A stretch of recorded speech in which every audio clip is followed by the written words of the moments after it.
we are live. Thank you. Okay, good evening and welcome everybody.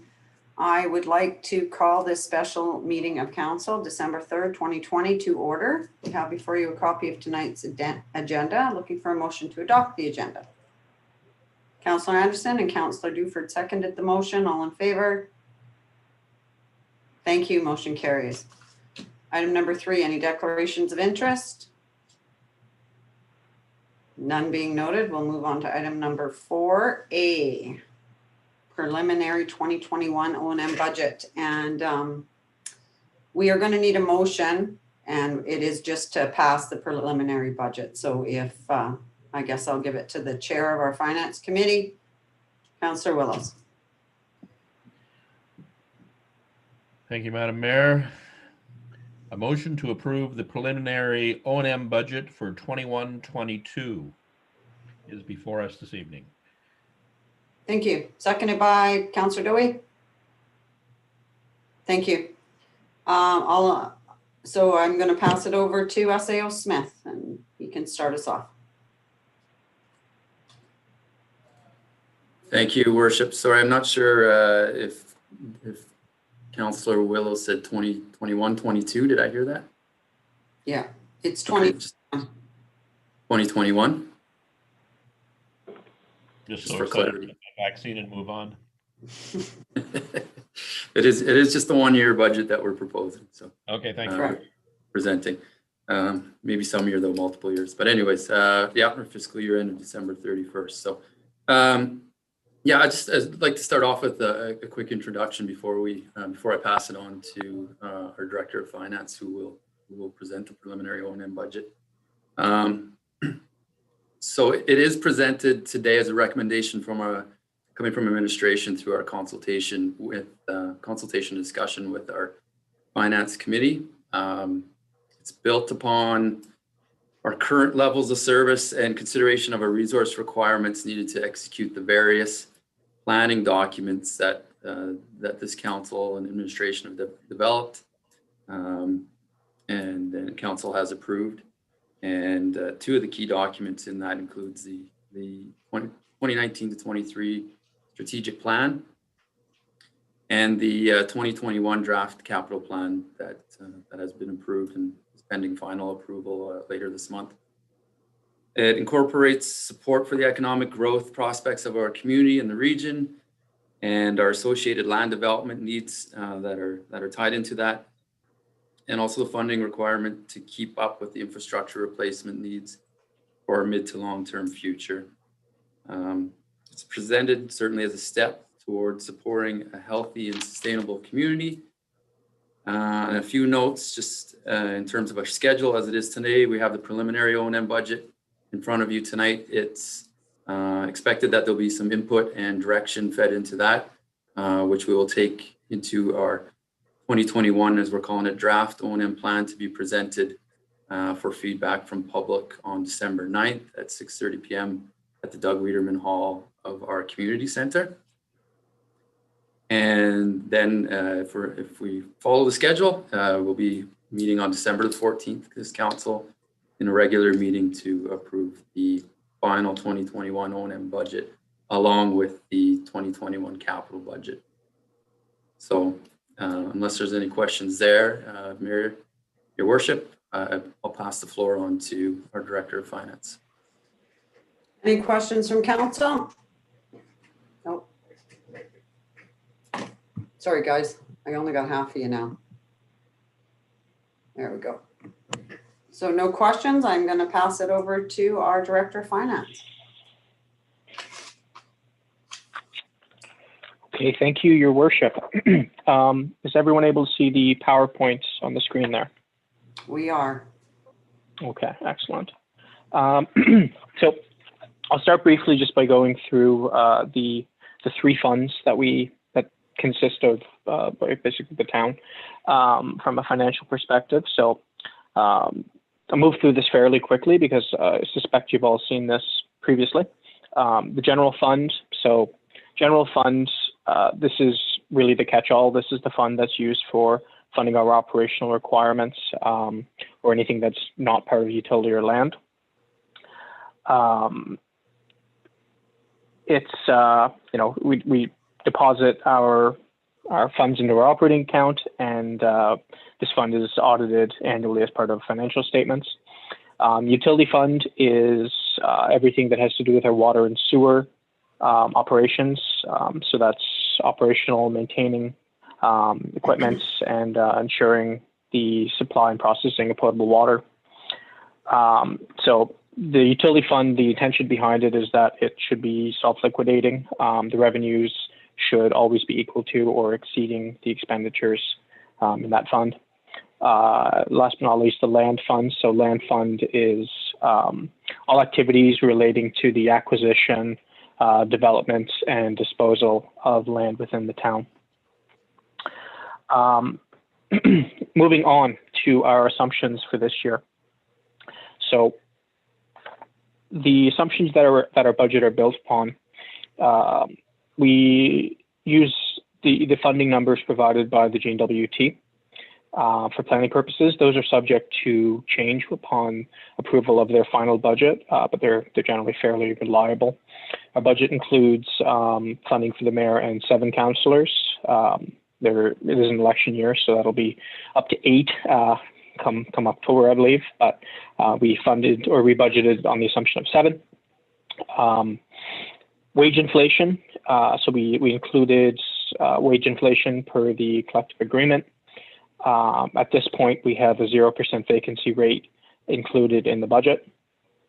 As always, any net revenues or expenses in excess. So if there's a surplus, which is what we budget to, that all gets transferred to reserves to fund future capital. So at this point in time, and this is important, we didn't budget any transfer to reserves as an expense as part of the budget. Another assumption, which is something we started doing last year, is any O&M expenses that are contingent on revenues from third party are fully budgeted. So we budgeted both sides, the revenue and the expense. In the event that the revenue doesn't materialize, if we're not successful in achieving that funding, then we wouldn't incur those expenses. We're also assuming no increase or decrease to core service level. So I'm going to go through at a departmental level. And I'll start by saying a couple of other comments about this. This is our first year using new budgeting software called Questica. So some of the titles at the functional level aren't exactly what's made up in that account. So if there are any questions on any of those things, I'll clarify. Also, there's a few line items that are just zeros across. That's at this point, it's a result of we've done a significant amount of consolidation of our general ledger over the past couple of years. And as I pulled in historical data as part of our budgeting and variance analysis process, some of those are no longer in use. And so as a result, you'll have zeros across.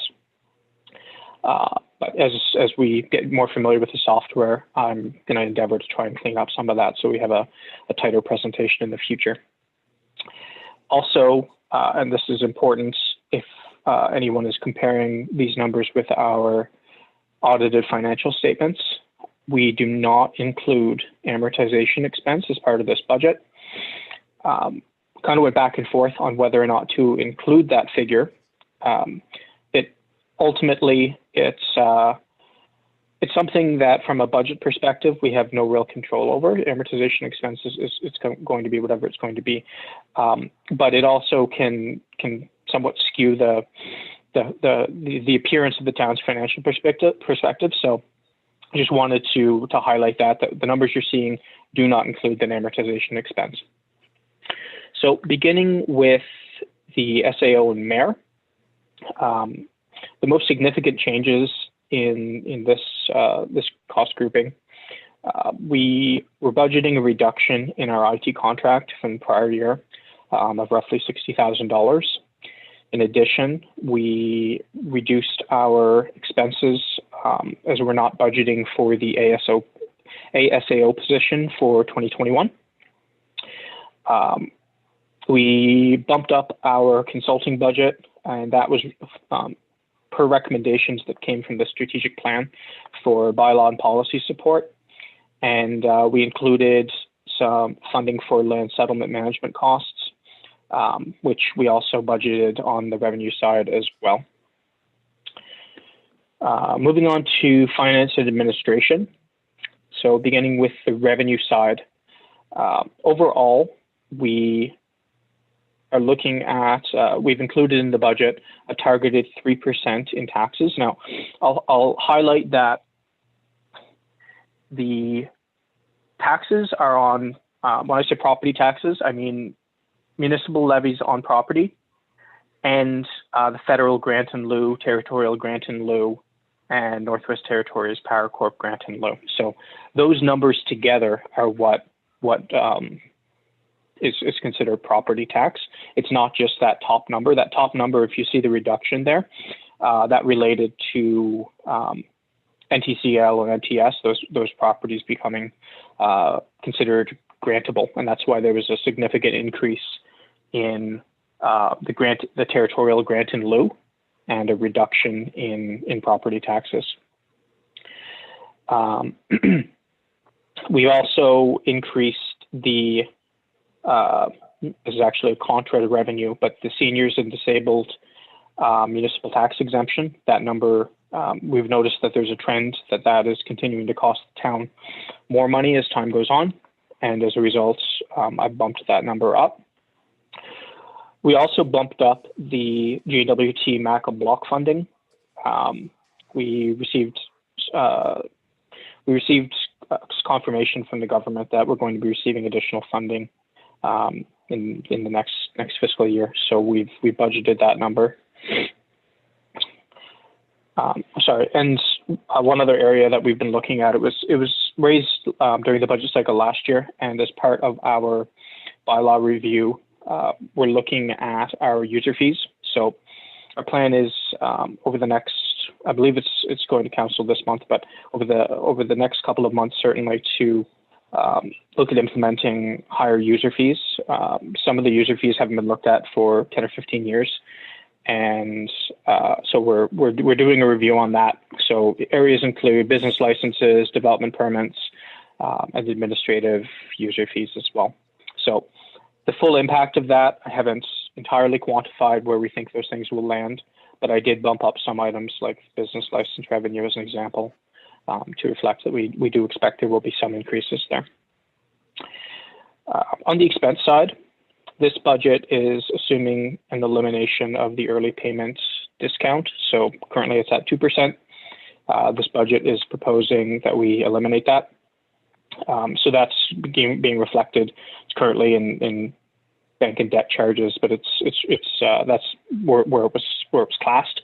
But that's actually the seniors exemption, which previously cost the town at the 2% level roughly $68,000 a year. Oh, sorry, did I say seniors? I meant early payment discounts. Let me clarify. The early payment discounts of 2%. The seniors discount, we've left that unchanged in this budget, but the early payment discount, it was previously at 2%. We've reduced that to 0. A couple of comments on the early payment discount. It's not common. It's not something that exists in the other tax-based communities up here. When we did some research into it last year when we reduced it from 4% to 2%. And I believe that in Fort Simpson, there's some type of, I don't think it's a set percentage. I think it's a set amount that you get if you early pay. But in all the other tax-based communities, there's no early payment discount. And it doesn't directly benefit the town other than, people pay their taxes 30 days earlier. It's not a significant amount of time. With interest rates where they're at, it's a relatively minor benefit. And it's also somewhat of a regressive discount insofar as only people that can afford to pay early would get that. So if someone's on a payment plan, they wouldn't be eligible for that discount, or for people that are unable to pay early. Other administrative expense changes. We included just a modest budget for election expense. And that's the bulk of the changes in this area. Moving on to protective services. So within protective services, it looks like a significant number of changes. We bumped up fire protection considerably. Part of that was we consolidated our officers' fees. So previously there were officers' fees in ambulance.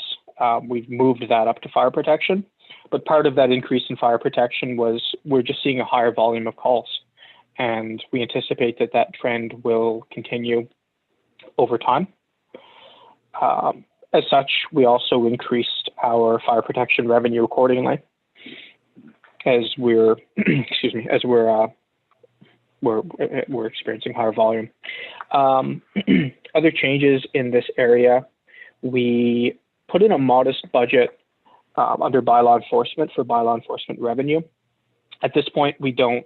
Our protective service specialist is new in his role, and we don't know what the full impact of him functioning will be. So we put in a fairly conservative number. The other area that changed here was we included loss prevention revenue as part of fire protection here. Previously, that was under environmental and public health, so we consolidated that up into this department. So I'll move on to environmental and protective health. Again, we see that reduction in loss prevention. And the only other significant change here, I guess, is we'd been carrying forward dollars to look at our cemetery mapping, and those dollars kept lapsing. So for the time being, I've removed that out of the budget.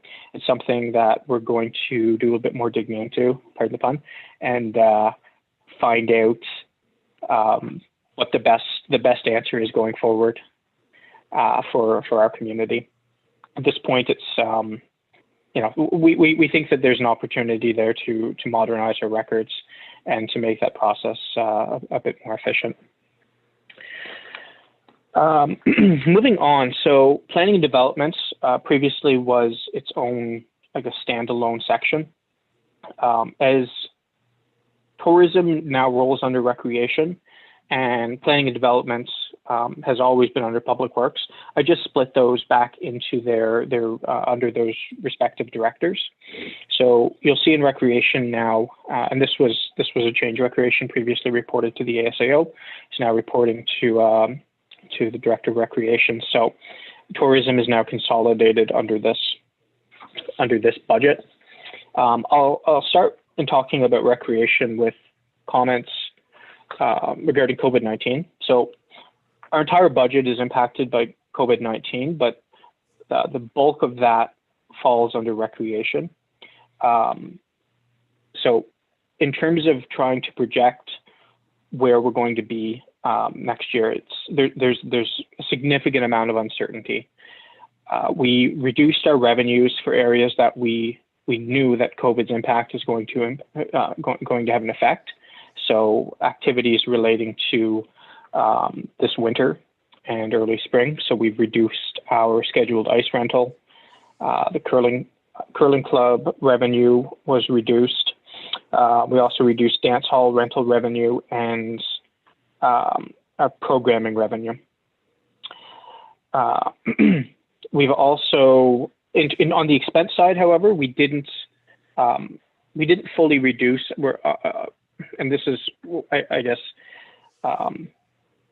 because of that uncertainty, on a revenue side, we're somewhat assuming that it's going to be, as normally as possible. I guess from a budget perspective. So we didn't make those reductions. We really reduced for the areas that we suspected that we'd see revenue reductions, but on the expense side, we've left it as is. In the event that there's a significant shutdown, or if we needed to close that facility, then that would obviously have an impact, as it did for those who've seen our Q3 2020 forecast adjustments. Other items in recreation that I'll point out. So there's consistent with last year, several several items that we budgeted on the expense side that have revenues. So the expense is contingent on the revenue coming through. So just highlight a couple of those. The port landing annual dredging is one for 40,000. We've also got Hay River Ski Club trail improvements in there, 20,000. Downtown greening projects, 15,000, and the Trans-Canada trail work, it's at 20,000. Just wanted to highlight some of the work that they're planning to do over there. This budget also includes the grants, the community enhancement grant funding falls under recreation as well. So we've got the library contribution, and there is an expense at 165,000, which is consistent with what was budgeted in 2020. And that's the highlights from recreation. Moving on to Public Works. So the Public Works budget, we included modest increase for snow removal, and that is to assist in providing additional services to the high priority areas. We increased the budget for some bylaw support, land planning, and asset management implementation. We're also anticipating higher water licensing fees going into the future, and we budgeted for higher building permit revenue. We've seen an uptick in developments, and we're also reviewing those rates this year. Moving on to the utility fund. So as part of the 2020 budget, Council approved a 10% increase to our utility rates. That was not implemented as a result of COVID-19. The Council administration made the decision to defer implementing that increase. At this point in time, the 2021 budget includes that 10% increase that was not implemented and an additional 5%. And that's what that changes, the additional 99,000 of budgeted utility sales. We're anticipating no increase to the subsidy, again, based on the figures provided by MACA. On the expense side, we included a modest increase for our trucked water contract. The town included in the 2020 budget a 15% increase to that contract, and so we anticipate that there'll be continued inflationary pressure on that contract going forward. Moving on to the land fund. In the land fund, we are anticipating in 2021, we've budgeted both the revenue and the expenses associated with land sales in Fraser Place. And we've got 1.4 million of land sales budgeted for Fraser Place and $200,000 budgeted for some lots that we're disposing of in Old Town. So that brings us to, this is, I guess, the roll up. This is the consolidated view. So with all of those changes in place, it brings us to a net total of $1.49 million. Again, I want to highlight that excludes amortization expense, and there are no budgeted transfers included in this budget. So at this point, compared to prior year, the budget includes $188,000 targeted property tax increase. That's the 3%. The $99,000 of targeted utility rate increase. That's the additional 5%. The $323,000 of additional funding from NACA. The elimination of the early payment discount, which provides the town with a savings of $68,000. And the budget also assumes some conservative increases for user fees, which I've discussed previously. I wanted to, I guess as my closing comments, remind everyone that the surpluses are transferred to fund our capital, and that as part of our 2021 capital plan, we anticipate that we're going to be drawing $1.5 million from our reserves, and that's why this net total was our targeted number. This 1.5 million, roughly $1.5 million, was what we were targeting as a transfer to capital. Maintaining and growing reserves is paramount for the town to be able to continue to participate in pursuing federal capital programs when they come up, which helps replace core infrastructure in the town and provides further economic activity in our community. So we think it's important, administration feels it's important that we position ourselves to be able to pursue those opportunities when they come up. And that's why we've put forward these changes as presented. That's it for me. I'll put it open for any questions.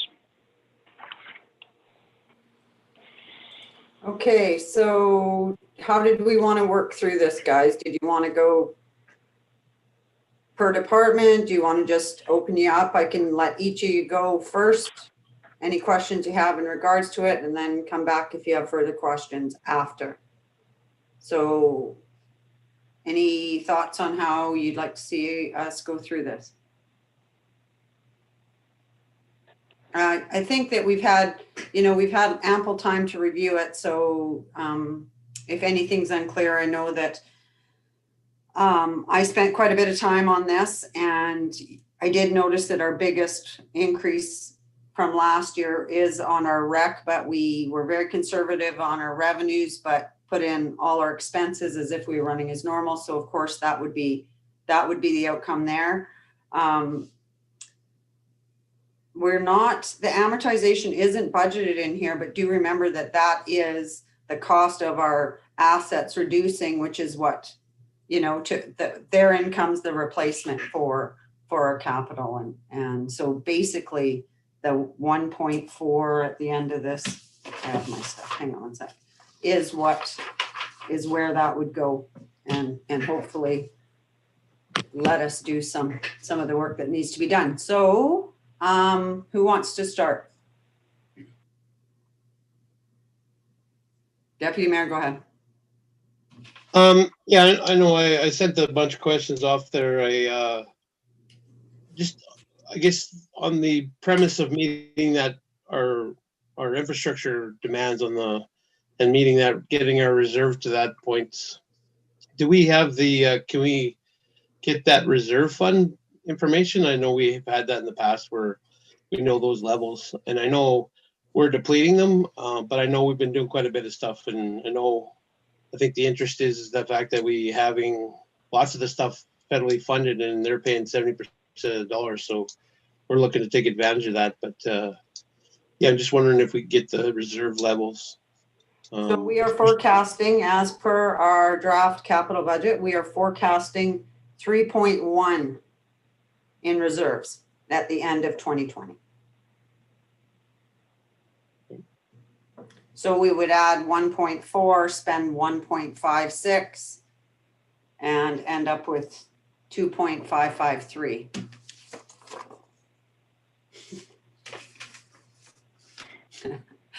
Like I said, I was spending some time on these numbers. So yeah, and like I said, it is a forecast. We did receive some COVID funding, so that would be added to that. So we're probably more like 3.5 million in,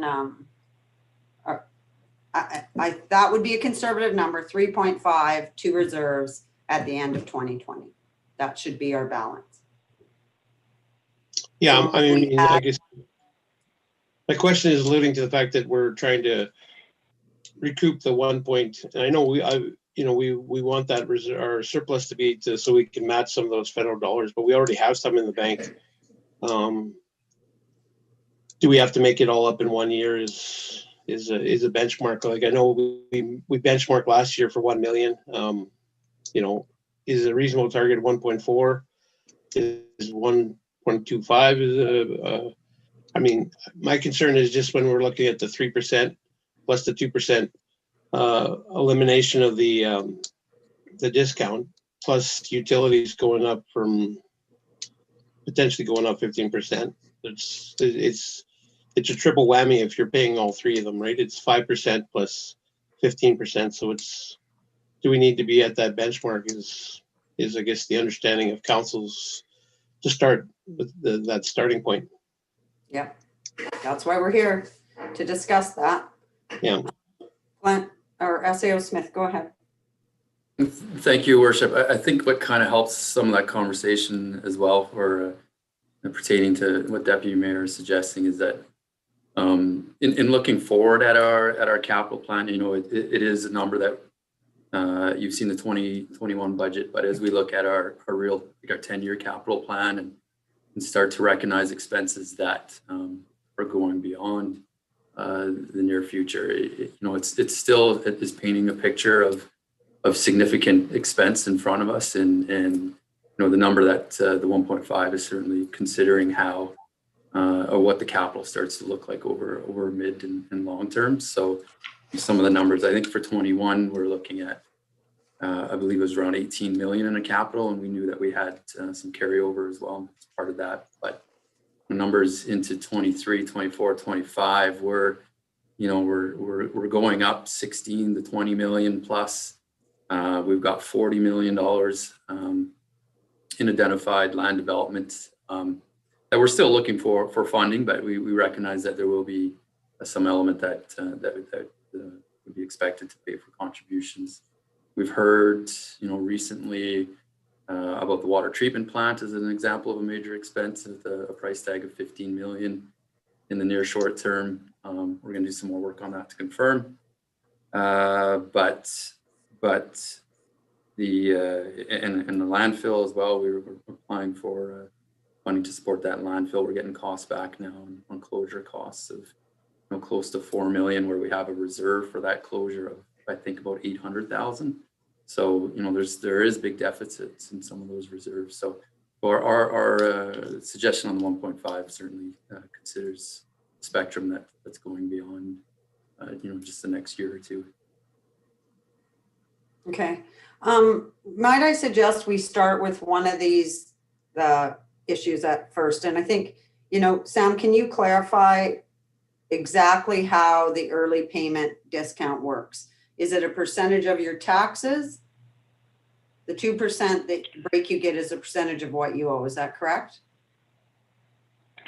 Thank you, Mayor Jamieson. So the 2% early payment discount, and I'll just use some hypotheticals. If we levy our taxes in May, the early payment discount says if you pay by June 30th, then you would get 2% off of your tax bill for that year. In order to be eligible for it, you can't owe the town any arrears. You have to be fully paid up. It's something that you're only eligible for if you're in good standing.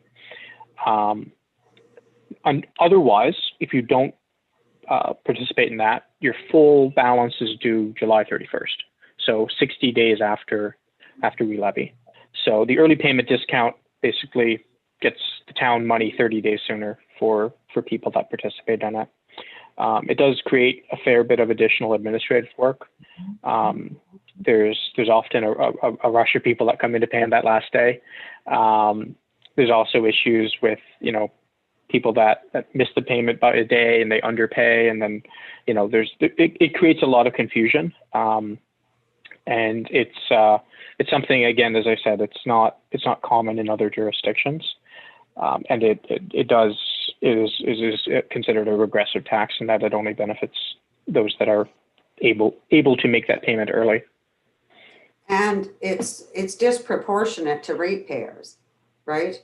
If you are, so that's my thinking, is that maybe it needs to be a flat fee that everybody who pays theirs early pays X, gets X off instead of a percentage of 2%. The more you owe, the more you save, you know. So to me, that's disproportionate to our residents. I have no problem removing this. I do think that the amount of work and that we're getting, and to have it 30 days, it used to be a cash flow issue, I think, and it was good. And interest rates used to be a little different than they are these days at the +1 or 2% you're making if you have it in the bank. So I think that was you know, I'd rather invest my own money, but if I'm going to get 2% off a significant chunk, of course, I'm going to take it. So let's put that out there first. Or is there appetite to remove the 2% early payment? Go to Councillor Willows. He was up first. Go ahead. I was voting in favor. Oh, okay. I mean, So let's. I mean, we spend, I don't know how much time talking about trying to increase revenues, but here we go again. As soon as we get to a place where we have an opportunity, that might not be such a hard pill to swallow for the majority of the population. It seems to me like it's a simple choice. And I forget the exact dollar value, but I think it's $68,000, I think, to the good if we eliminate that 2%. Again, it's not done by any of the other communities that we're aware of. So it begs the question of why we're doing it. Thank you. Okay, so show of hands, or do we want to have questions first? Let's go questions first. Go ahead. Councillor Dufert, go ahead. Sorry, Your Worship, I was voting in favor. Thank you. Okay. Councillor Anderson? Yeah, thank you, Worship. No, my comment is that, I mean, it's going to get rid of the complications of the financing end of it. So I definitely agree with the finance department on that. And, you know, it is regressive in terms of some folks can afford it and others can't. So I think it's something that I would be fine in voting in favor of getting rid of it. Thank you. Okay. Any other comments to it? Deputy Mayor Boucher, go ahead. Yeah, do we know, like, I'm just doing rough estimates of how many people actually pay it early. If we're $4.5 million in revenue, is that 2/3 of the population are paying it early? Is from what I just maybe over 2/3? Yep. Sound Director of Finance, sorry. Thank you, Madam Mayor. Yeah, that's, I'd say that's a fair estimate, Deputy Mayor Boucher. I don't have the exact figure here. I believe when we initially looked at this issue last year, we looked at property tax on the whole. So we looked at this, we looked at the seniors exemption and disabled persons exemptions, and we looked at the grant in lieu structure. Ultimately, it's something that I thought, if I recall, around 60% of people that are in that residential, commercial, industrial classes use. But it's one of those areas where now that we've started to, because previously, and again, I don't have this information here tonight. It is something that we discussed in the past, but previously residential, industrial, commercial were all the same rate. And in the past 2 years, we've started to break out those rates a little bit, so that basically the mill rate isn't just a flat mill rate across the board. And that's why, even though in 2020 we implemented a 2% tax increase, there were no increases on industrial, residential, or commercial customers. So it is something that I would say most residents do use, most businesses do use. But we do have a bit of flexibility in terms of any proposed property tax increases that we put through, and which classes we apply those increases to. Thank you.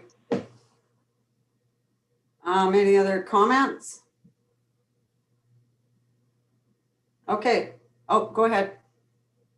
Councillor Groenewegen. Madam Mayor, I guess, yeah, just probably for the sake of moving through the meeting faster, if we address, item by item, so I'll try to comment here on this one. I guess in a perfect world, there would never be tax increases, but that just wouldn't be real. I'm in agreement, I guess, for the sake of streamlining the process and probably removing complication on that particular day, that for an increase that we require, that be plausible to eliminate it. I guess my concern kind of arises, though, and like I said, we are going through this item by item, but just in the combination of the increase, eliminating the earlier payment as well as, potentially increasing by 3%. I think if I was given, the choice between the two, if it was a matter of eliminate, the early repayment or increase by 2%, I would say let's eliminate the early repayment incentive, just because of the added benefit of, as the Director of Finance has mentioned, of basically just not having to go through the complication of it. But anyways, those are my thoughts on the matter. Okay. Okay, so, Councillor Dewey, go ahead. Thank you, Worship. My thoughts are pretty similar there to Councillor Gruneweg, and I think that I was against lowering it last year. On principle, I'm still against it. I understand the position the town is in. Financially, we need the revenue, and I understand that too. But we hear that all the time. We got to increase revenue. We have to increase revenue. Well, it has to come from somewhere, and it comes from the pockets of the people in this community.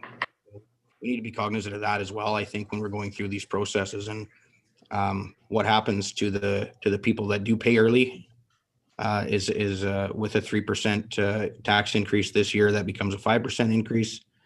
And, we're talking about potentially a 15% increase on utility rates. There's a lot of things in here that are going to hit pretty hard for a lot of people. And, maybe there's a lot of folks in the community that can afford it. That's great. But there's a lot of people in our community that live paycheck to paycheck. And, we seem to kind of forget that sometimes when we're going through these processes and seeing numbers, and the numbers don't have faces. But I think that we have to be aware of those realities as well, that there are people in our community that feel these increases. So, I'll have more comments as we go on through the process, but that's all I wanted to say on that. I agree, but again, this is disproportionate. It benefits people differently. So I have a better appetite for this if we have to.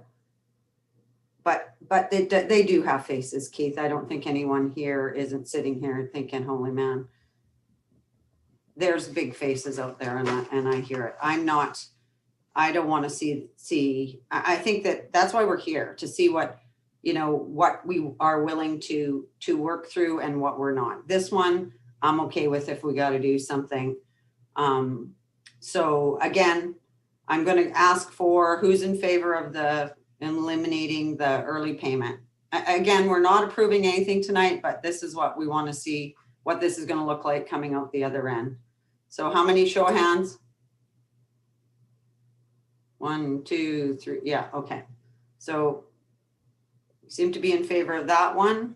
Okay, so we're gonna, the 323 additional GWT funding, of course, is closing the gap. So that's in there.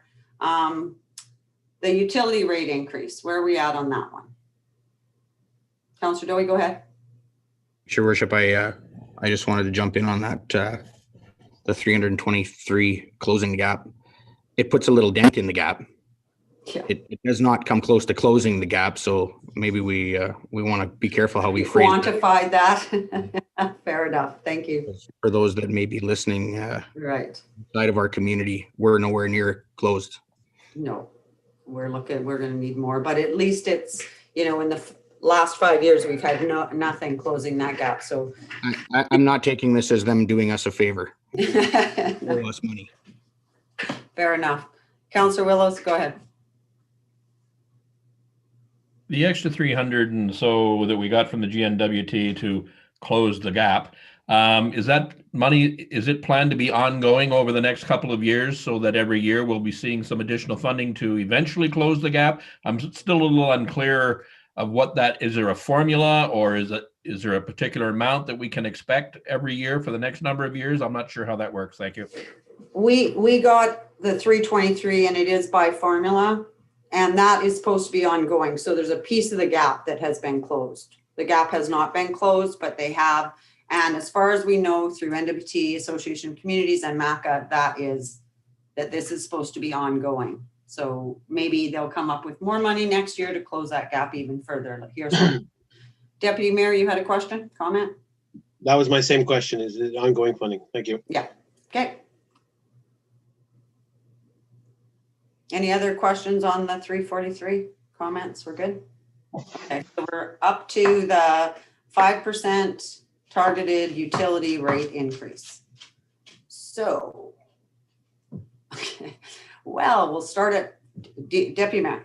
Go ahead. Yeah, and I see that, you know, and I know we didn't implement the 10% we talked about last year because of COVID. And then we're going to add a 5%.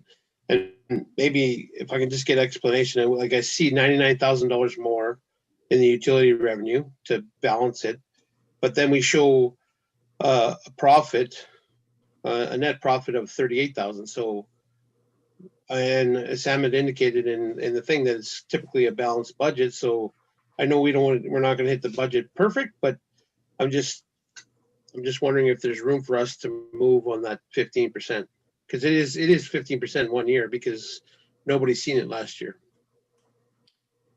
Okay, so Sam, did you want to comment on that? Yeah, thank you, Madam Mayor.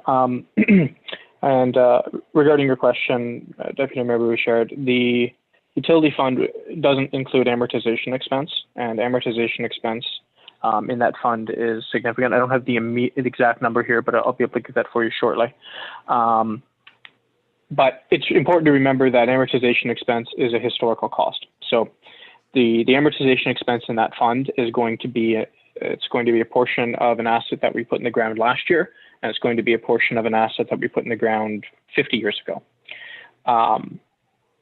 You're replacing historical assets with current dollars, and obviously you need a lot more current dollars to replace those historical assets. So if we'd included the amortization expense in that budget, it would be, again, I don't have the exact number with me right now, but I suspect it would be running in the deficit. We've been working on a cost of service model, and that was one of the other, I guess one of the other reasons why we recommended postponing implementing that 10% increases.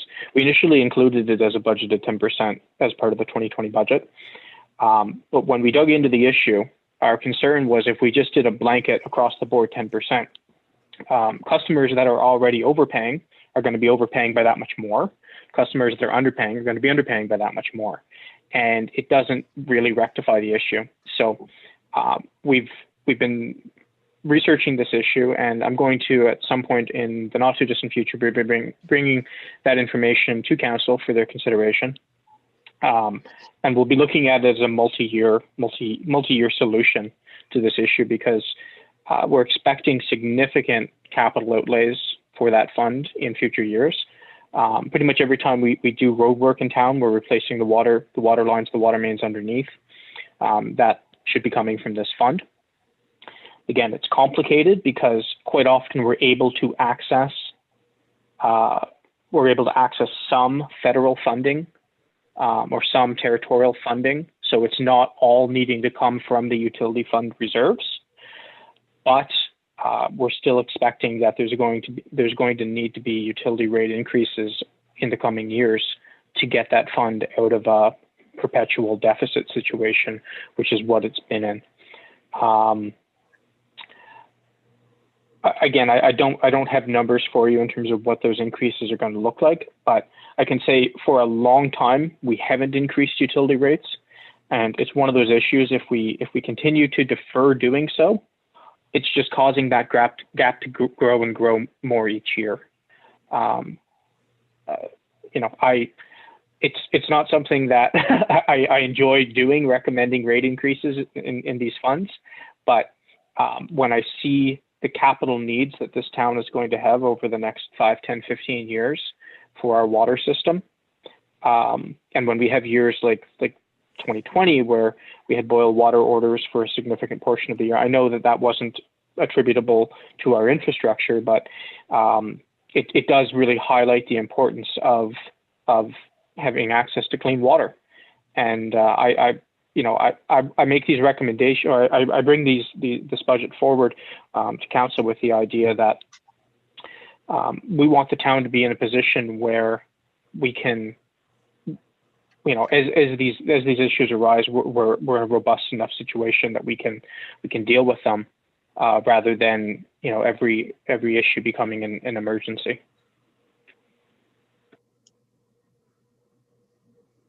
Okay, hopefully that answered your question. Mm-hmm. Councillor Dufert, go ahead. Thank you, Mayor Jamieson. I just want to start off by saying that everything that Sam, or our finance director, said does ring true. We know that we haven't seen an increase in utilities in quite a while, and yes, the fund is operating in a deficit, but this is one of the things that I don't feel too comfortable with. I know that we did defer our 10% increase last year, but I just, in speaking to a few people, the idea of being hit with a 15% increase during this time when a lot of people are, just kind of making ends meet. And I hear what is being said about our infrastructure and everything like that. And I am not opposed to us bringing in the increases. I just think this is a lot to bring in at one time. And just moving on a little to our further discussion, I think that, and I am part of the finance committee, so I've heard all the explanations all along, but I do think that we need to increase our reserves up, but I think maybe this is not the year to be so, hopeful to get it up that high. I personally would like to see us maybe just implement the 10% that was supposed to be last year, or even a little less if we could, but I just feel that a 15% increase and a tax increase, and as other people were saying, this is a triple whammy. I didn't have a problem with eliminating the early discount because it doesn't apply to everybody, as we were saying, but the water bill is something, and I know a lot of people, even though it doesn't equate to a lot of dollars, are going to have a hard time with that. Thank you. That's just my opinion. And in stating that, Linda, I do want to remind people that, on the water increase, 15% sounds like a lot, but when you do the math, if you're paying $80 a month, you're looking, anywhere from $10 to $15 increase a month. So, and it's controllable, right? We can control how much water we use. So I guess, again, and it's user pay. It's not all back to the taxpayer. It's a user pay thing too. So those are just a few comments I wanted to make. Well, we're working through that, and Councillor Willows, go ahead.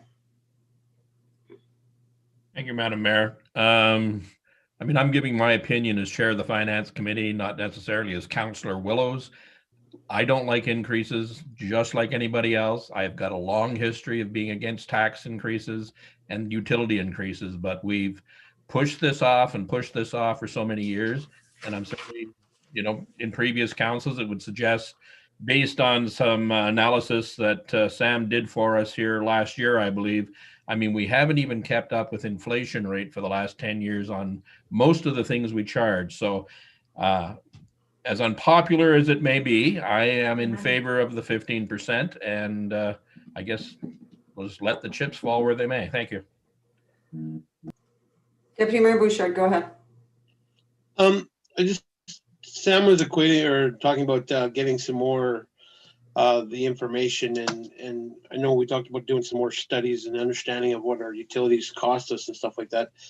Is that something that's probably farther down the road, or is that something that we would be seeing, let's say, that's not something we'd see the next couple weeks before we approve the budget? That's correct. Okay. Councillor Chambers, Councillor Anderson, any comments? Yep.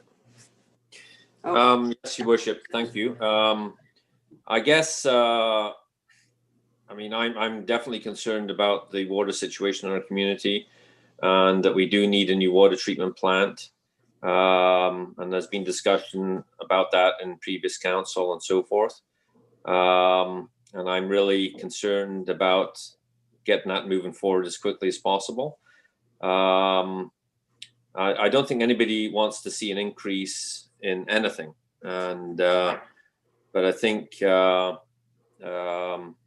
we're in a situation where we have to do something to make sure we got our bases covered. 15%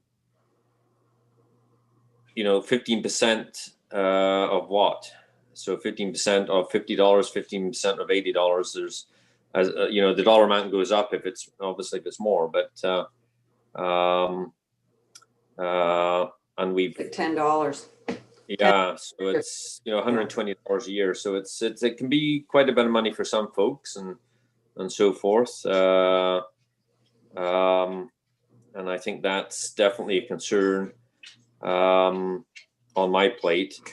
But again, at the end of the day, we want to have and ensure that we have a good water supply for our community. And I've definitely been concerned about this past summer with the water advisory being on and off and on and off. I mean, we need to make sure with the climate change and so forth that we're well prepared for our community and so forth for the future.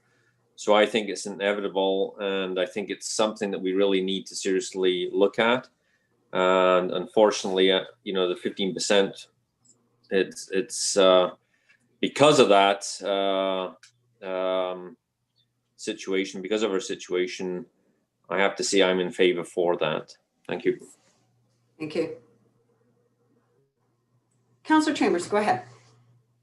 Thank you, Your Worship. I definitely respect everybody else's comments on this, but I would have to side with Linda on this one. I mean, it was deferred, the 10%, because of COVID, and now implementing that and adding the 5% for 2021, we're still in COVID, and there are, it's not over. There are still some people struggling, and it may not be a large dollar value for some, $5, $10, but for some it is. So I would be in favor of 10, but 15 does seem like quite a bit. So that's where I am. Okay, so general consensus overall, are we willing to do, okay, who's willing to do the 15?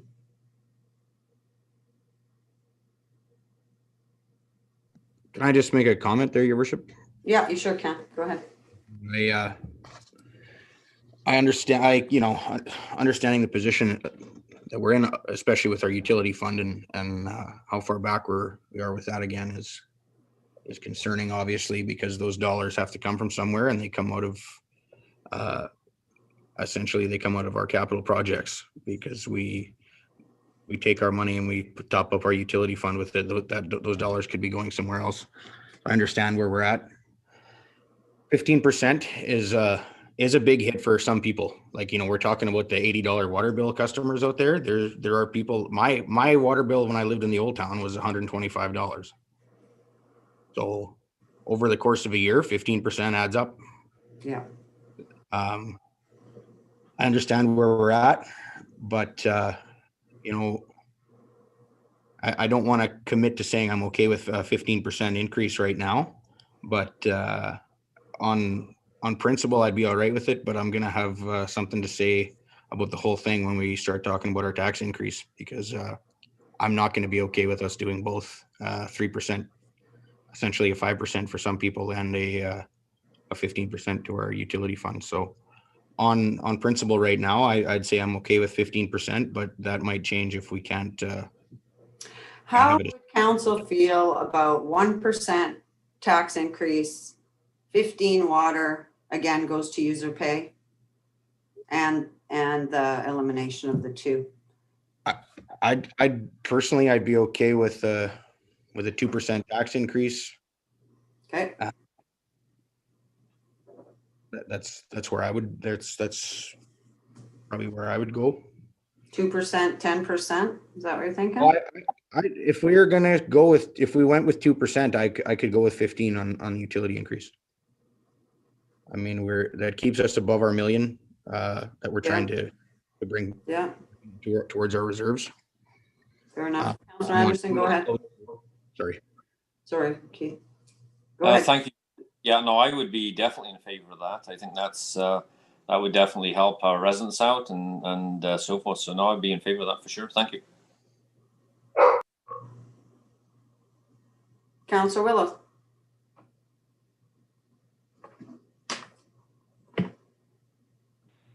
I can support that compromise. Okay, so to clarify, what's the compromise? 15 and 2. 15 and 2. It's more than I thought I'd get at it from out of you guys. I'm just kidding. Go ahead, Councillor Dufert. I'd like to propose 1.5. I'd like to bring that. That's what I was going to suggest later on. I'm all about compromise, and I just felt that I was hoping to see 10% on the water and 1.5 on the taxes, just as a compromise. And again, I want to reiterate that I hear what everybody's saying. Everybody has great points. We need to get our infrastructure up, et cetera, but we are still in COVID.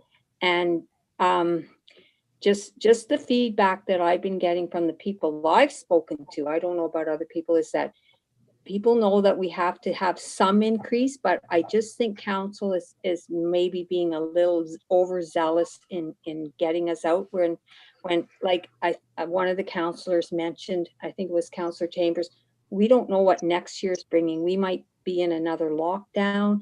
I mean, yeah, but anyway, I always go with the majority in the end. I don't like to hold this up, but this is how I feel. I would like to suggest 1.5 in taxes and 10% on water. I would vote for that. Councillor Dowie. Thanks, Your Worship. Yeah, I mean, I want to clarify the my position on the whole thing. My initial position was, you know, coming into this meeting after looking this over at the last meeting and having a couple of days to go through it, I would have wanted to see 10% on our utility increase, hold the line there with the increase we didn't do last year, and 2% taxes. But that essentially puts us back to where we were last year. We're not moving ahead at all. We're not increasing or we're not closing that gap in our utility fund. We're like Councillor Willow said, we're still behind inflation quite a ways on our tax increases, and I get it, and personally it's hard for me to go, you know, even where I did to say 2 and 15, but I'm trying to be realistic, and I'm trying to work with council here, and I'm trying to make a compromise that I think might be able to float. But you know, we're not, like you say, we're not passing anything here tonight. No. I'd like to take the 2% and the 15 to the community here for the week, and see what kind of feedback we get. Yeah. You know, we've got a week basically to discuss it. So I'd like to see, you know, where that would put us, what administration's thoughts on that would be, what that would look like overall. Yeah. You know, obviously, I'm only speaking for myself. I think I do have a couple other questions about just some of the line items in the budget, but overall, I think I could live with that. Okay, so like the gist of everything and what everybody's saying is that they are willing to compromise. Some of us are a little more in favor of others, but there is a compromise, and it sounds like we're all hearing what administration is telling us. Kudos, guys, because I know it's a tough one, balancing the interests of the community, and then you have to go out there and listen to people who aren't happy, and I get it. I mean, we're trying to find a balance that works. It's hard to have everything. We either reduce service and save money that way, or fund it that way, or and we're very blessed where we live, and the service that is provided to us by the administration. So it is a tough balance when we do this, and every year it's a tough one, but it's good to see that we're willing to bend a bit and get out there. And we've got consultation coming on the 9th, so that's the public has a good opportunity to let us know how they're feeling about the different aspects of it. And yeah, we can digest this a bit more. We've started discussion. Any questions, zip them through. And it's a good idea to come through my office just so that we all are on the same page, because then we all see what the questions are and get the same answers. Councillor Dufert, go ahead. Thank you, Your Worship. I wasn't trying to cut you off. I forgot to mention one thing. I had played around with the numbers, and by my calculations, if we went to 1.5 in taxes and 10% in water, we would still be increasing our reserves. I had us going up to about 1.2. So we're still not just holding the line, we're putting a little in, not as much as we wanted, but still a little growth. And I think that would make a lot of people happy. We're kind of getting the best of both worlds there. We're putting a little bit more in our reserves, but you know, we're keeping our increases a little lower. Thank you.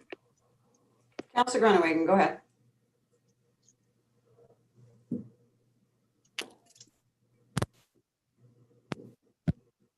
Just to clarify, so heard from around the table here, but are we saying, proposing, I guess this is obviously isn't a vote on this, but that we would eliminate the 2% early repayment incentive, increase the utilities by 15%, and increase taxes by 2% or 1.5%? Is that what we're talking about? Finding a happy medium, Jeff. We were talking about, you know, it doesn't sound like anybody's in favor of a 3% tax increase. Right. So okay. do we do, you know, 10% on increase on the water and 1.5 or 2 on taxes? Or so I guess the idea of this is to let us digest it, get the feedback from the public. You know, we've had an opportunity to listen to administration. We know where we're at. We know that water treatment plant needs to be replaced. We know we have a dump that needs to be replaced. And that's along with other aging infrastructure as we go. So, and we need to be, the biggest thing with that reserve is that and our budget is that there is money there to do the studies so that we are shovel ready should the opportunity for funding be there, number one. Especially if it's $75-25, and we've managed to do a really good job of that over the term of this council. We have maximized that our money for sure. So, and it must seem crazy. I think, you know, if I was on the outside looking in, how are they doing all this? Well, that's how we're doing it. We're taking 1 million and turning it into 4, right? So, Robert, were you flagging me down? There you go. Yeah, go ahead, Deputy Mayor.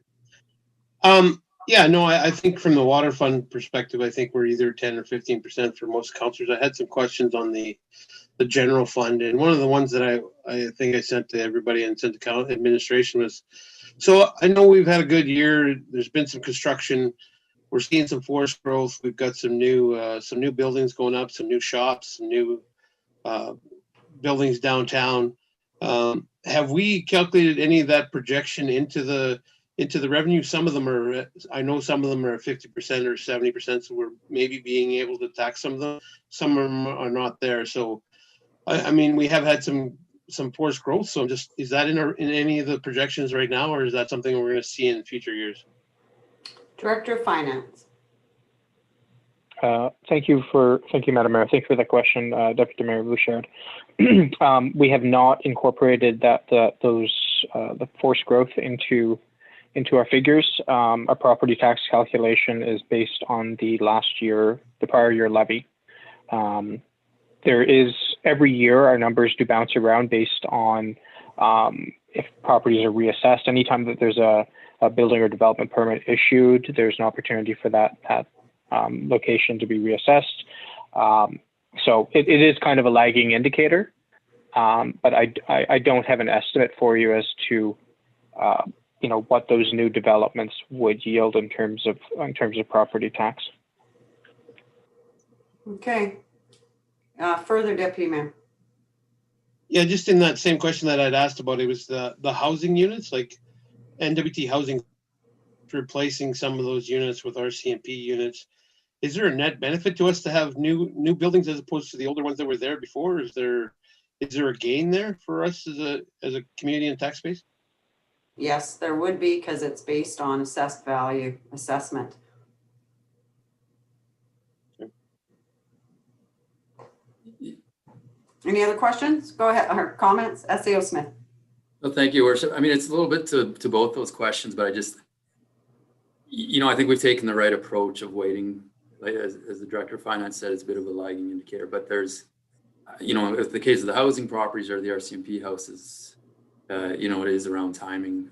There are homes right now that are probably not 100% complete there. So if they were assessed in November, they should go up overall, but at some point, you've lost 2 buildings that were being used, and at this point, maybe they're at a reduced percentage. But Mayor's point, yes, at some point, especially based on the price tag that we're hearing for their construction, hopefully the assessed value there is quite a bit higher.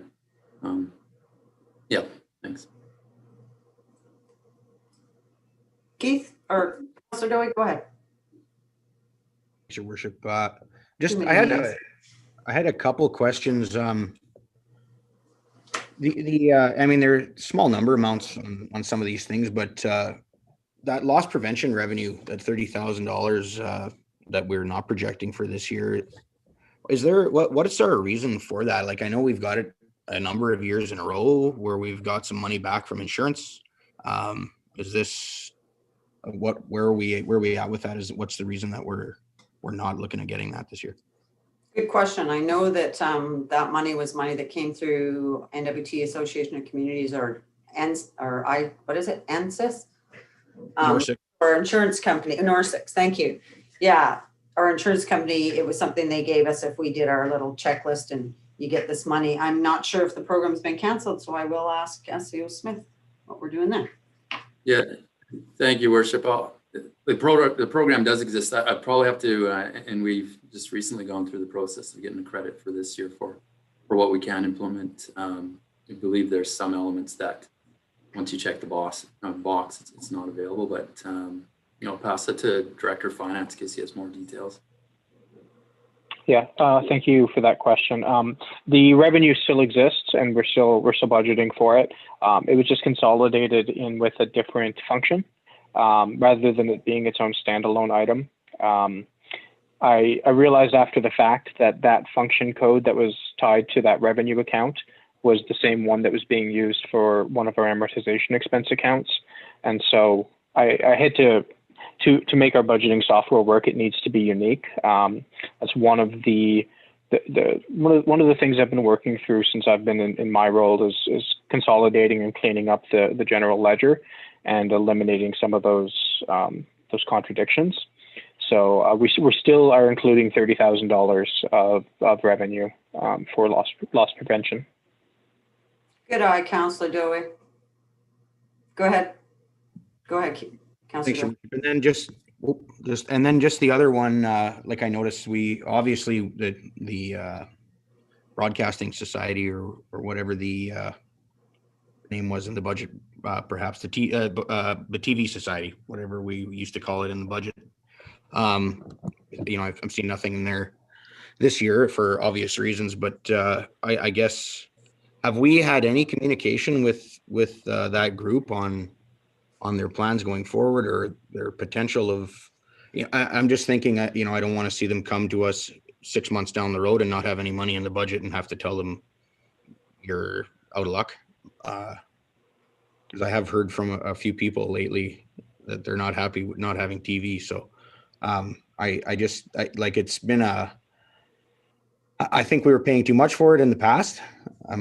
It's almost the situation that we're in. I'm almost okay with starting at zero and building upwards instead of trying to work back from it. But I just was curious if there has been any communication with that group. I know they were having issues finding people in the past there. SEO Smith, is there an update? Thank you, Worship. I mean, it does go back a fair amount of time earlier this year where there was approval for funding for 2020.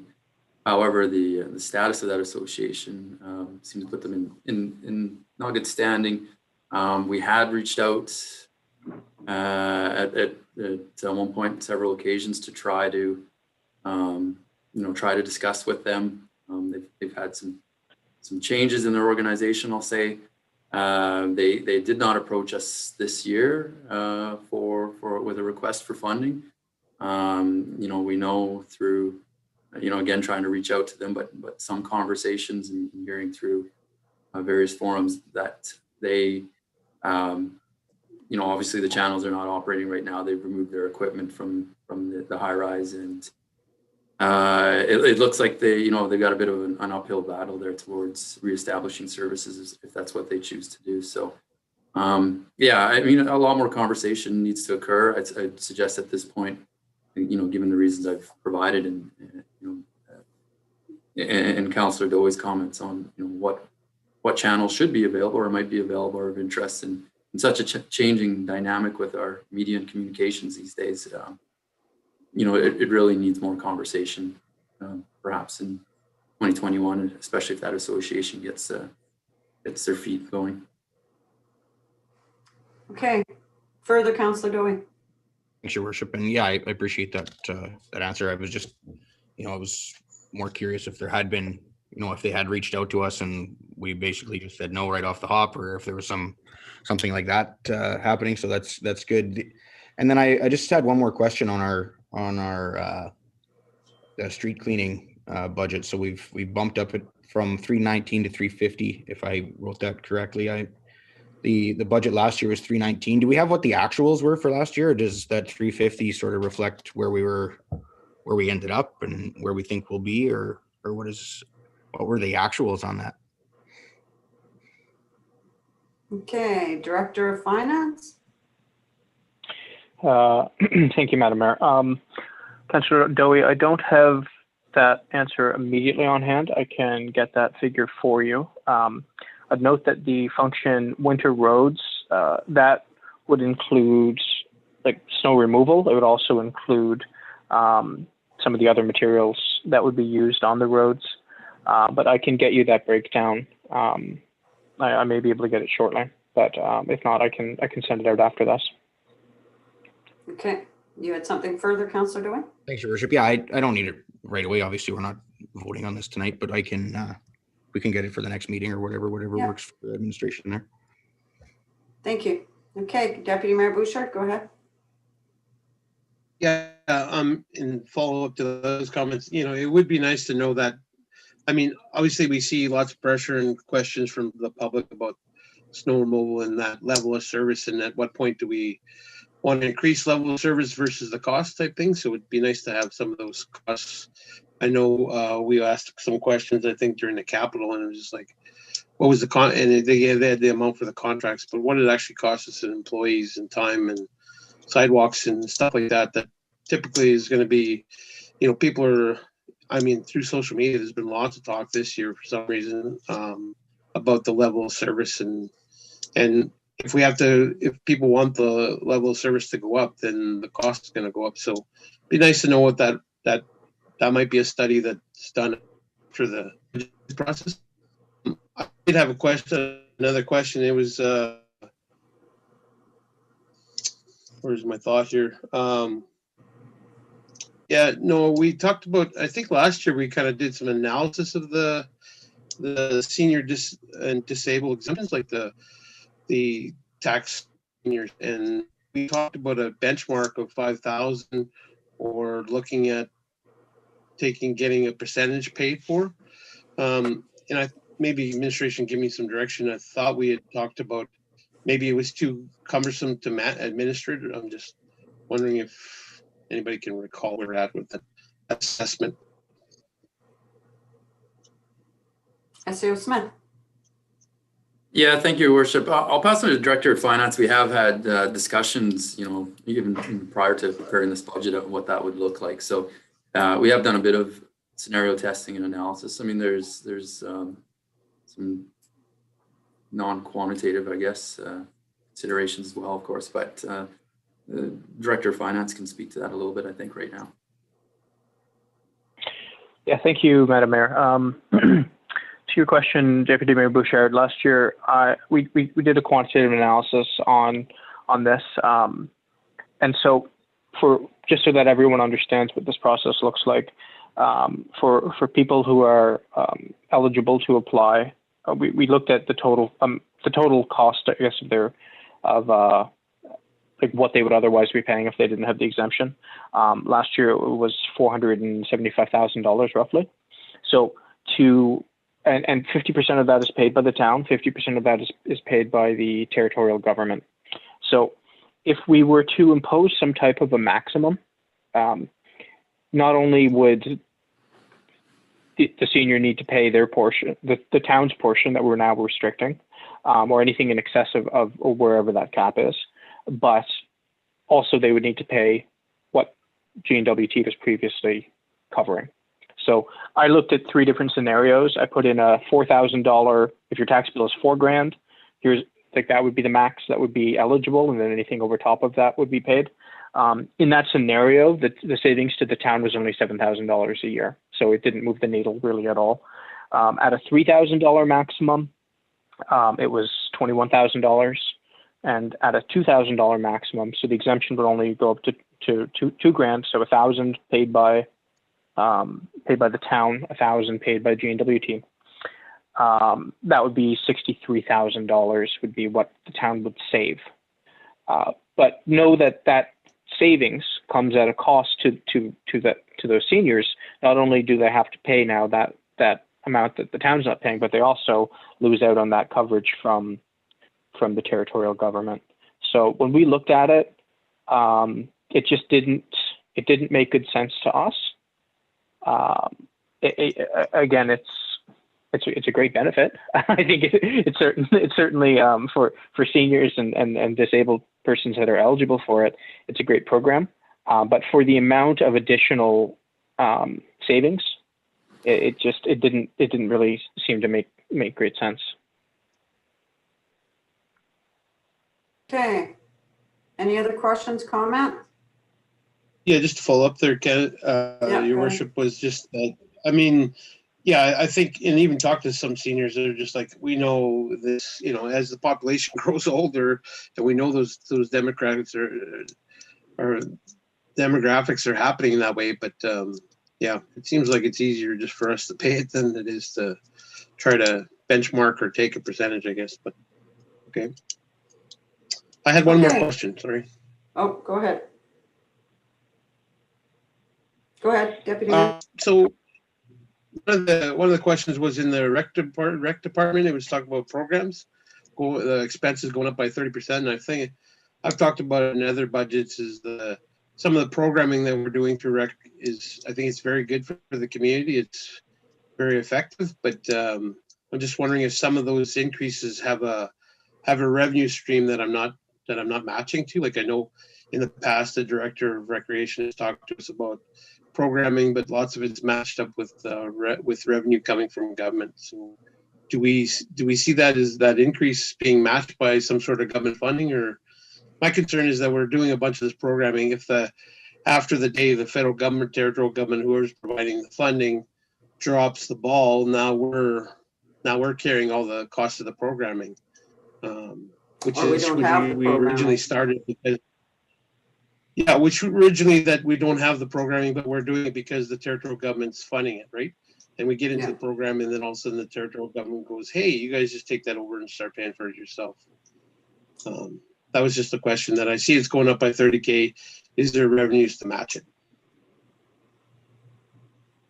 Director of Thank you, Your Worship. On the recreation side, any of those expenses that are contingent, we budgeted revenues for. So, and again, the view that was presented is just at a functional level. Within our budgeting software, when we drill down to an object level, we've actually budgeted for each one at an individual level, so we can match off the revenues and the expenses. And it's something that we do track.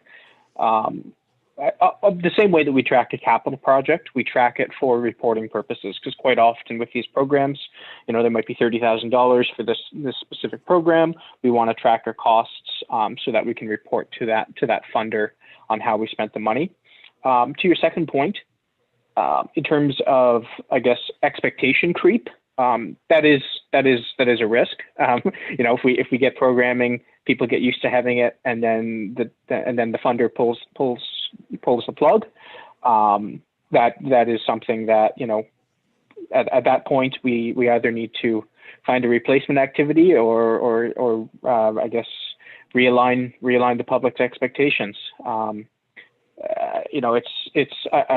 feel like given the needs that the town has right now, and I think this has been generally the communication with recreation is that if they want to have new programs and new assets, they need to find that funding source themselves, because our reserves are really stretched, and they're stretched for things that are needs. It's nice to be able to get those wants, but when you've got a failing infrastructure or the potential, then the need for significant capital replacement over the next few years, that's really what takes priority. Thank you. Okay, Councillor Dowie. Thanks, Your Worship, and maybe I'll put my rec hat on for a sec there. I know this has come up a few times as well through the rec committee, just as questions, and I, we've had the response from our rec director that a lot of the programming that we offer is, like we've said, is funded from outside sources, but there's also the programming that we do that the rec programmer takes on in-house. And basically how it works is they'll charge an admission in advance. If they don't have enough uptake in those admissions to pay to put the program on, then they just cancel it. They won't do it. So I would think that would apply as well if we were to lose say federal or territorial funding for some of these programs, that we'd either try to find a way to pay for it or just not do it. Correct. Okay, Councillor Anderson, where'd you go? Go ahead. Yeah, thank you, Your Worship. Just on the matter that, we all know we're a regional centre, and, we're anticipating that our residents are going to be seeing some increases. So I guess really my question is this. So what are we anticipating in terms of the cost of increases for user fees, like for the sewage lagoon and so forth? Like what are we actually looking at for an increase for operators that use town facilities, and what sort of impact is that going to be on our budget? Thank you. SAO Smith. Yeah, thank you, Worship. So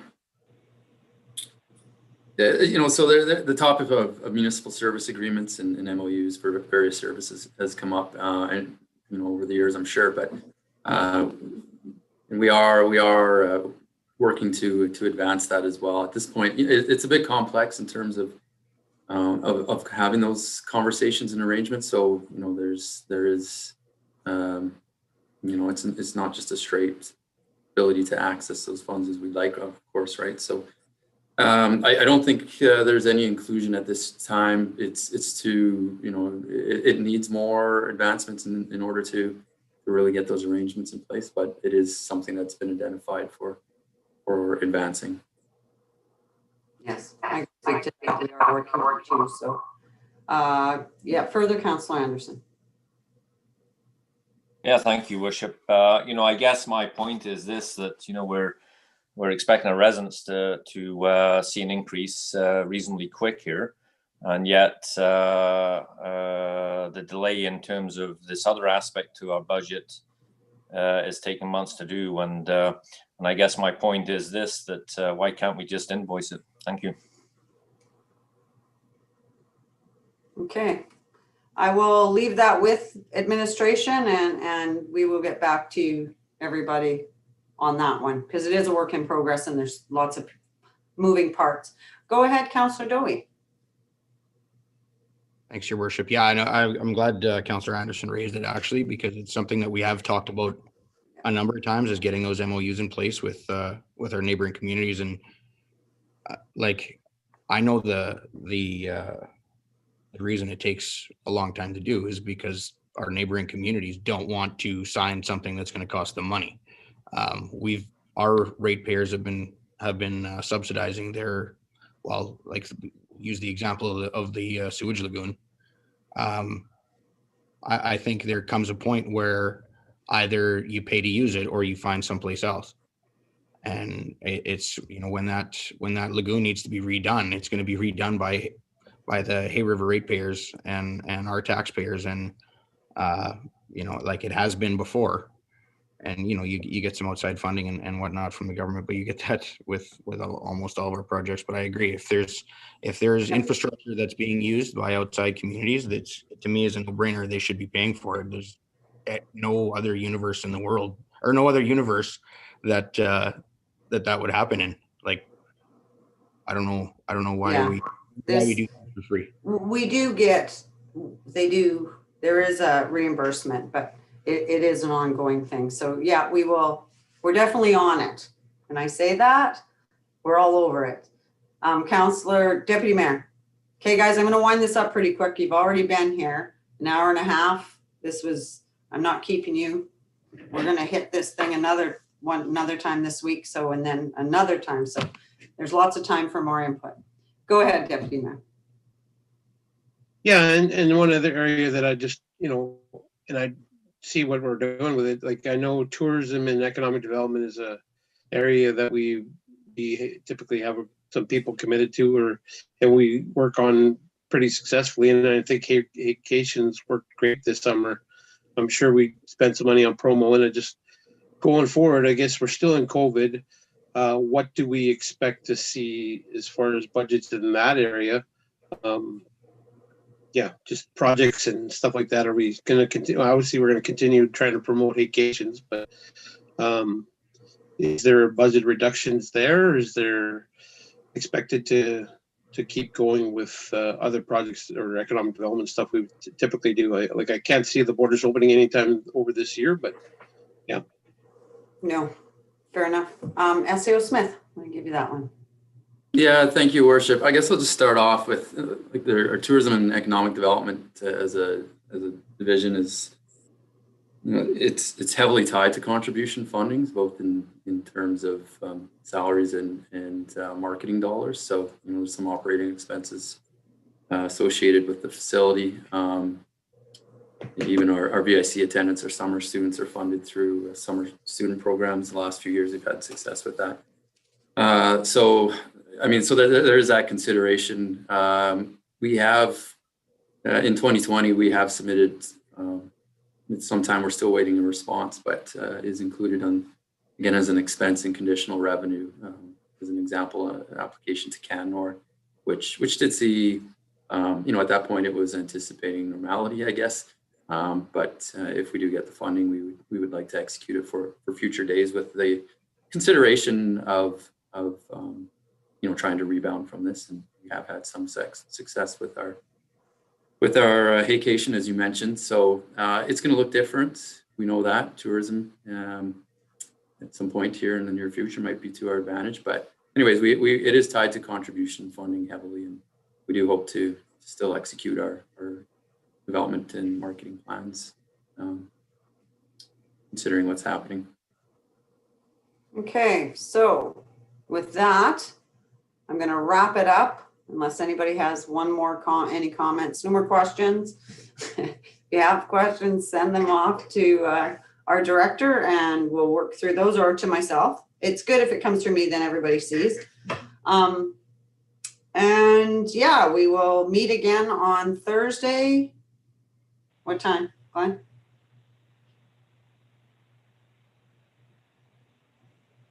You're on mute, Glenn. Sorry, Director of Finance? Sorry, so I believe it's next Wednesday, if I'm not wrong. December the 9th, that's December 6:30 p.m. Okay. December 9th, 6:30 p.m. at the Doug Wiederman Hall for the public presentation. Public consultation, perfect, okay. Mm-hmm. So with that, I'm gonna wrap it up, and I'm looking for I guess, are we just gonna approve do we need a motion to approve? Your Worship, there's a motion. There is a motion on the table. Motion on the table, so I would just, I'd move to table this. We don't have to table it because all we're doing is approving a preliminary budget. We're not approving a budget. So if everybody's good with approving this, and obviously we've got some work to do and we've got some thoughts, we're not going to approve this as it is. All we're doing is approving the preliminary. Go ahead, Councillor Doi. My recommendation would be to table it and then untable it and move it as amended at the last meeting. That would be my own But it suggestion. won't be, I get you. I hate tabling anything because really you're not supposed to. When I look through the Roberts Rules of Orders, it's not something we should be doing. Number one, but number two, this is preliminary. It's not the actual budget. We will need a motion for the 2021 budget, not a preliminary budget. This is preliminary. So that's what I'm going to be looking for when I go for A's or nays. Not that this is how we're going. Councillor Doi? I also had a question. I also just had a question, Your Worship, on the on this public meeting. Obviously, numbers are limited to the amount of people we can have there. Did you want all of council there, or the finance committee, or how do you want to go about that? It's probably best if it's finance committee. If council would like to attend, I don't know how many people we're going to get, but if you come out and there are too many numbers, I would appreciate it if they would step back. But I mean, unless something really crazy happens, I don't think we'll be at our numbers. So everybody is welcome to come to the public hearing. I imagine you're going to hear from the public. I hope you do, right? That's what we're here for. That's our job.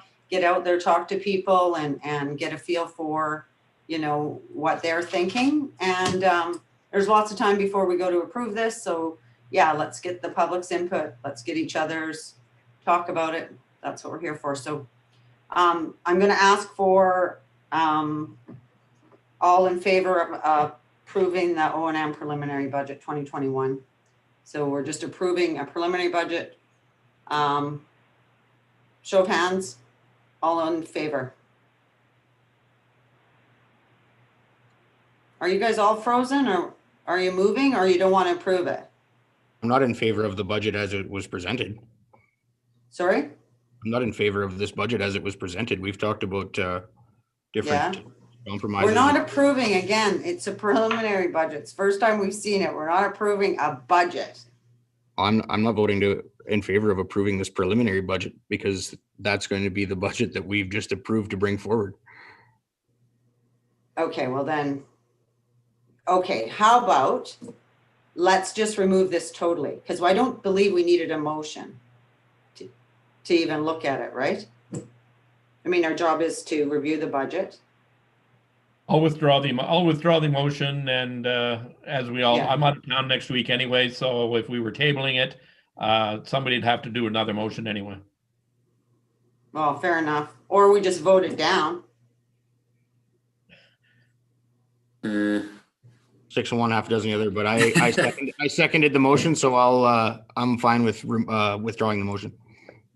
Okay, we'll withdraw the motion for information purposes. You've just seen the preliminary budget, and we'll go for public consultation and we'll come back with the final version.